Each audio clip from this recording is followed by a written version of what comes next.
హల్లెలూయా. దేవుని పరిశుద్ధ నామానికి మహిమ కలుగునుగాక. ఈ రోజున దేవుడు మనల్ని ప్రేమించి మనకు అనుగ్రహిస్తున్న వాక్య భాగము ప్రకటన పుస్తకము 16వ అధ్యాయము 16వ వాక్యము.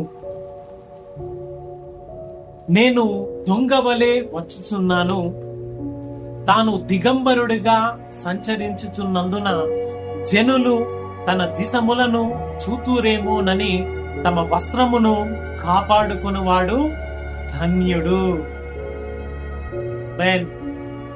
దేవునికి మహిమ కలుగునుగాక. ఇక్కడ దేవాది దేవుడు నీవు మెలకువగా ఉండి నీ యొక్క వస్త్రమును నీవు కాపాడుకోమని తెలియచేస్తూ ఉన్నాడు.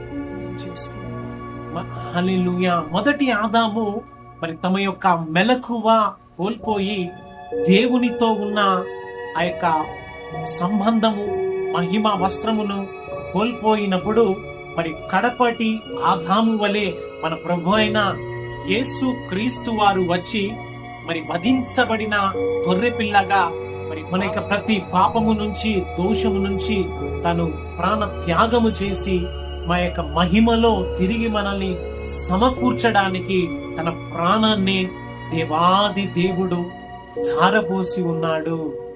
హల్లెలూయా, హల్లెలూయా.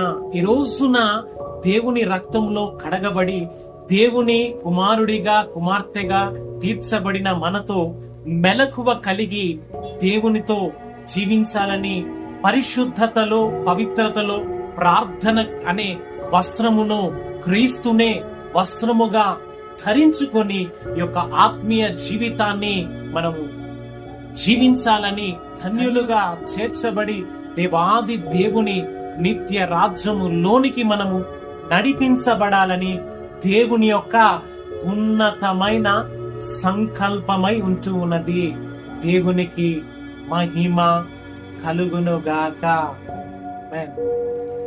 అలాగున నీవు నడిపించబడి దేవుని యొక్క రాకడ దొంగవలే ఉంటూ ఉండగా నీవు మెలకువగలిగి దేవుణ్ణే వస్త్రముగా ధరించుకుని దేవాది దేవుని నిత్య రాజ్యములోనికి నీవు నడిపించబడుదువుగాక. ఆమేన్. హల్లెలూయా.